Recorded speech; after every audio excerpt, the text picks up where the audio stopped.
On Sunday mornings, the roads are busy with traffic from the villages, because Sunday is Bazaar Day in Hotan.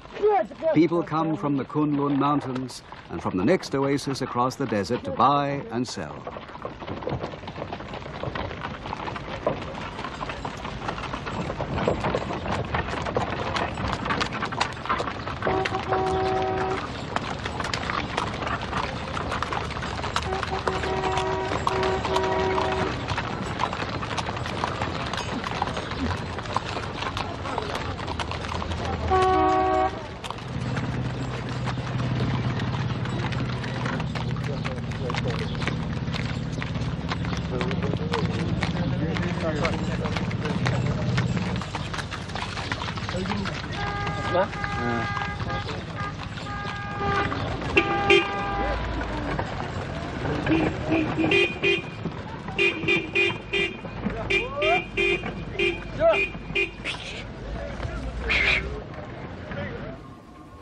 The bazaar is held at a crossroads at the center of Hotan.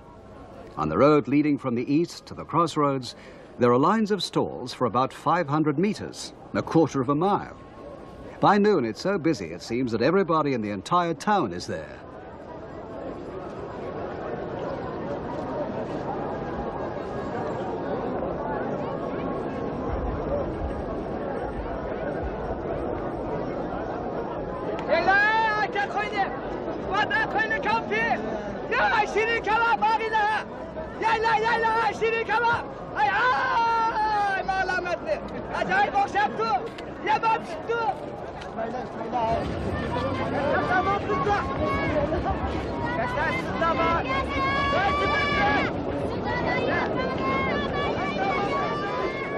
This old man came to sell a carpet which took him 2 whole months to make.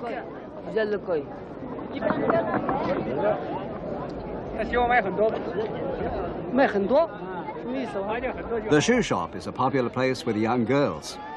But there are many other kinds of shops as well, including government stores, people's corporation shops, and privately owned stalls selling food and handicrafts.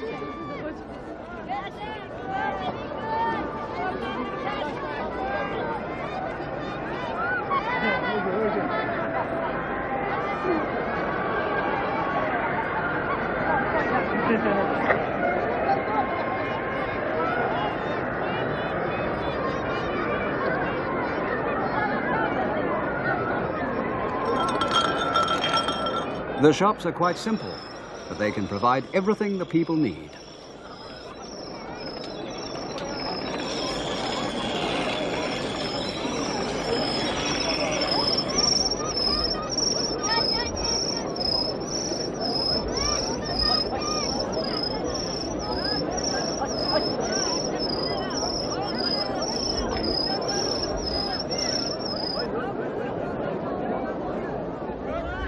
Here you can buy spices for cooking mutton.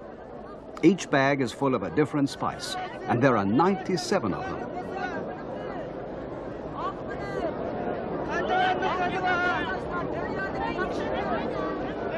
There's meat and there's fish.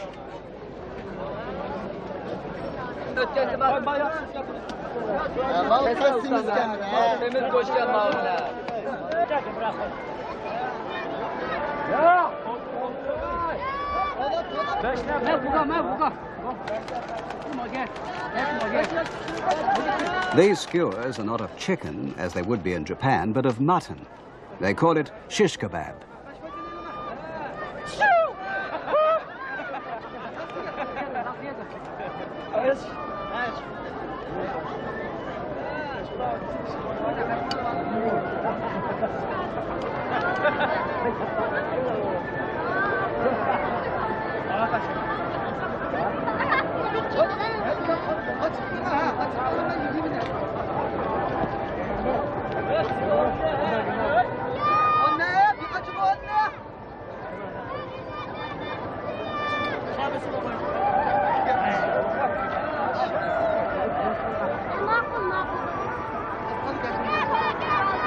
The Uyghur hats are so colorful, they sometimes look like bunches of flowers.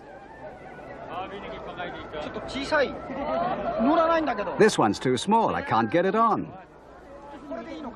It's a woman's hat. What? A woman's hat? Is this yogurt? How much is it?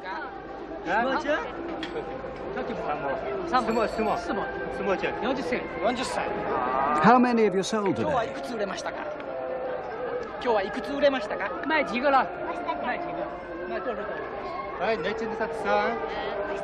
Only one.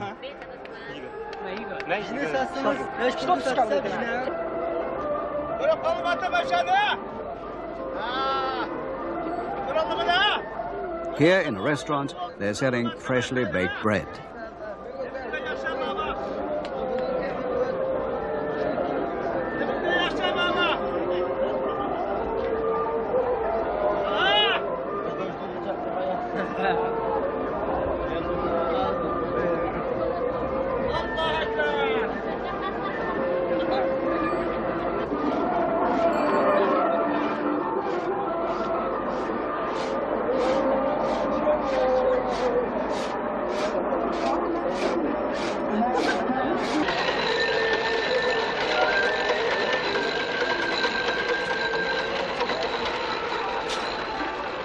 Excuse me, can I talk to you for a moment?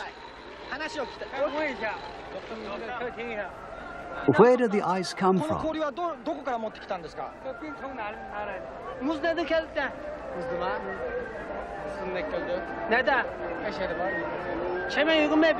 There's a place in the town that sells it. Why is it yellow?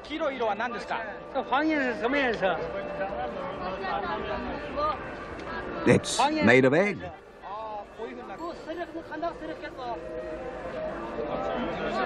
Egg? Yes, it tastes like egg. What's it like? Good. Very good.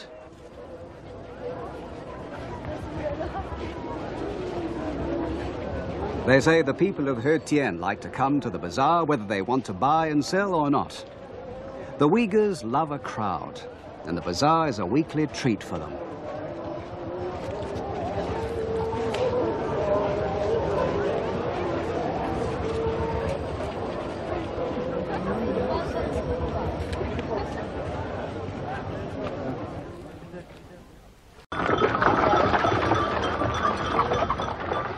We found vehicles pulled by mules, which they call Kuça buses.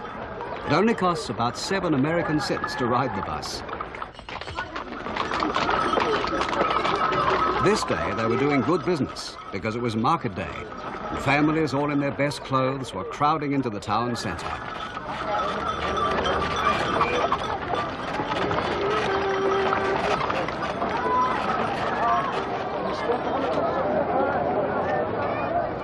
The population of Kuça is about 340,000, and most of the people are Uyghurs.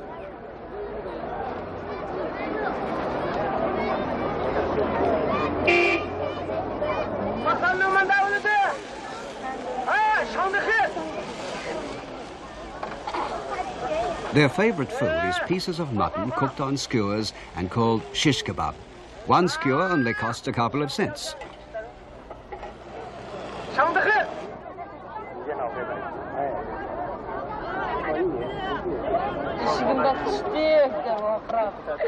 We were told that during the past couple of years, the variety of things available in this market has become much greater than ever before.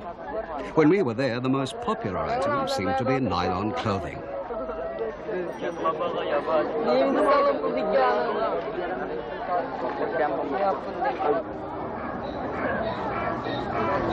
We thought of the long distant past, when the market must have offered glass goblets and rolls of beautiful silk. In those days, people must have been attracted by the beautiful music, and the foreign merchants must have praised their wares in many languages, including Persian and even Greek.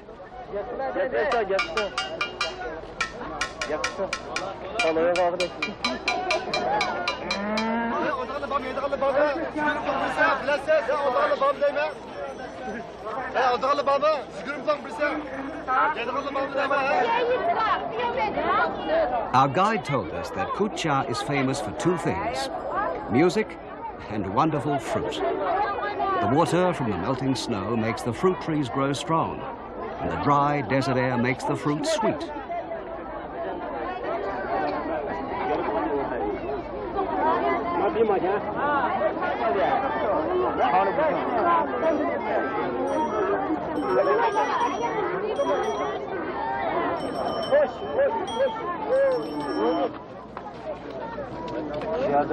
The menfolk gather here in one corner of the market, where they can relax while their wives are shopping.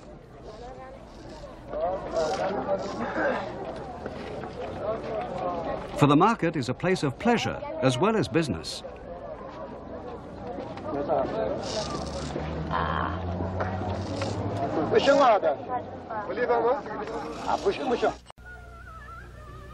The shores of this lake are usually quite deserted, but today they were full of people anxious to buy and sell.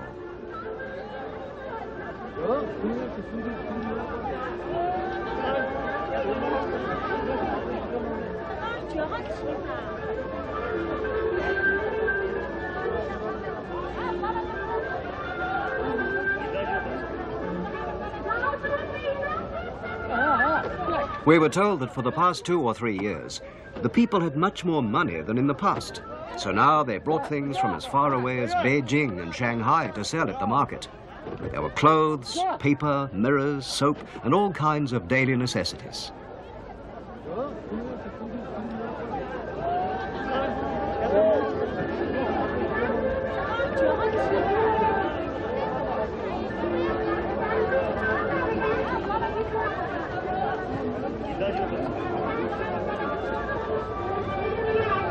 One of our party even found a beautiful brass samovar, which only cost 200 yuan, the price of 10 sheep.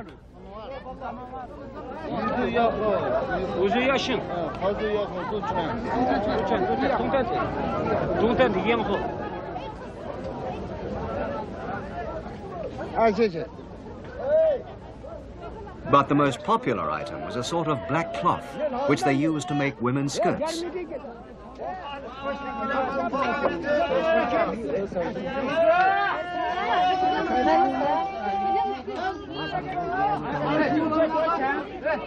Only 5 meters each. One person can only buy 5 meters. The salespeople were kept very busy. It was like the old silk and horses market they used to call the Juan Ma.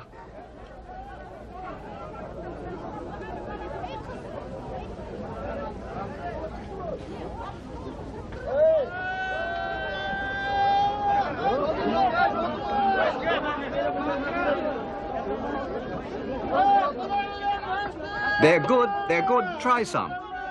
To make these dumplings, they wrap minced meat and vegetables in thin wheaten dough. Then they're steamed. This sort of dumpling is popular both in China and in Japan, but they're usually made of pork. These were made of mutton and tasted rather rank to the Japanese.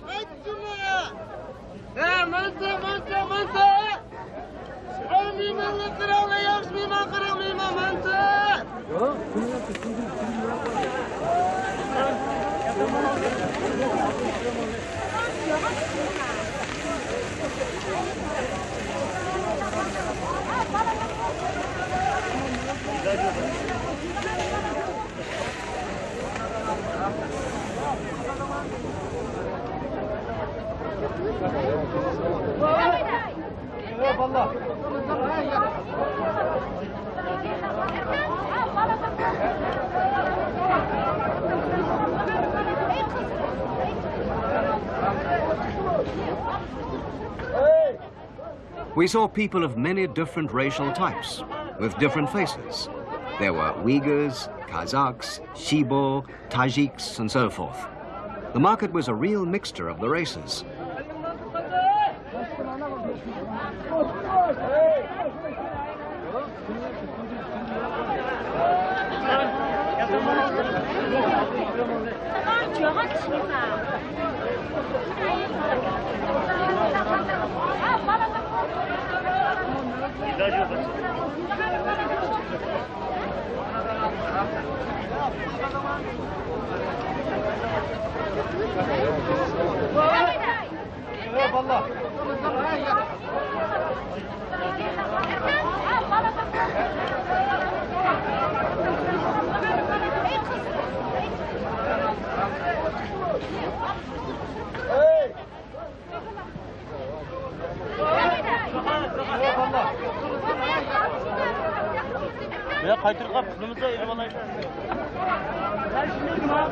This eerie region is often called an ethnic museum.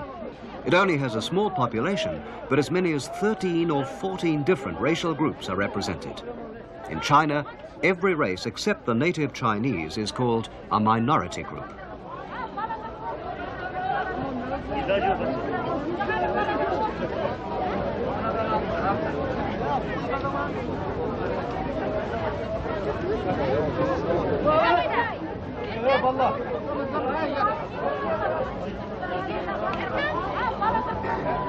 Some of these people even have blue eyes and big noses, and some look like Japanese.